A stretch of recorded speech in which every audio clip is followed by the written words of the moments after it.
Okay guys, it's Mark here. Let's have a look at the cover sheet for this C2 paper. I'm going through all the questions. I do them part by part. So if there's a question with A, B, C in a question, then I'll have 3 videos. And then if there's just a question with just a single number, then I'll just do that question in one fell swoop. Okay then, so here's the paper that I'm going through and produced the videos for this little app that we've written.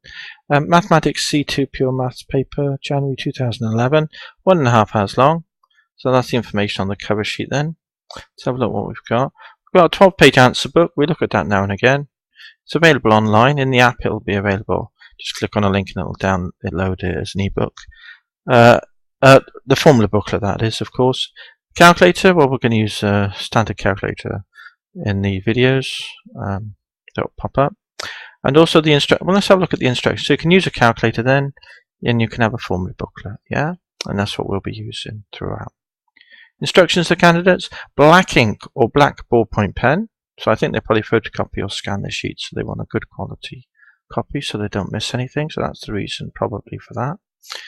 And then answer all questions. Sufficient working must be shown to demonstrate the mathematical method employed. So you can't just write down the answer then. That makes sense. You're just got to show your workings and demonstrate that to the reader. Information for candidates. The number of marks is given in brackets at the end of each question or part question. You are reminded of the necessity for good English and orderly presentation in your answers. Okay, so that's it. Basically not a lot of instructions there on the sheet, is there? Doesn't look like it, but that looks like the instructions. 1.5 hours long, use a black pen, calculator, and formula booklets applied. Basically though, what I would suggest is when you go through a paper like this, if you finish early and you've gone through it all, then go through it again.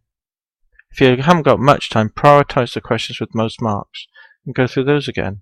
If you've got plenty of time, go through them all again. And if you finish going through them all again for a second time, and you've still got some time left, then go through them all, or as many of them as you can, again.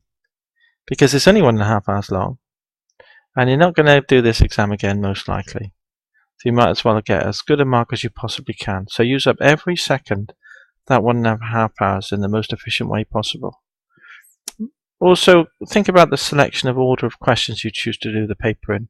Some people prefer to just go through it sequentially, from 1 through to 9. Others prefer to get themselves embedded in easier by choosing a fairly straightforward question, the question that they like to start with, and tick off that one and then move on to other questions. So it's very much up to you. You've got 1.5 hours to do all these things in, and basically that's the approach. So I hope you enjoy all the little videos I've put through. There's not a lot of instructions here, but there's also a user guide, of course, accompanying this app and this playlist on YouTube. Okay guys, so I'll see you in the next 9 questions, yeah? Great.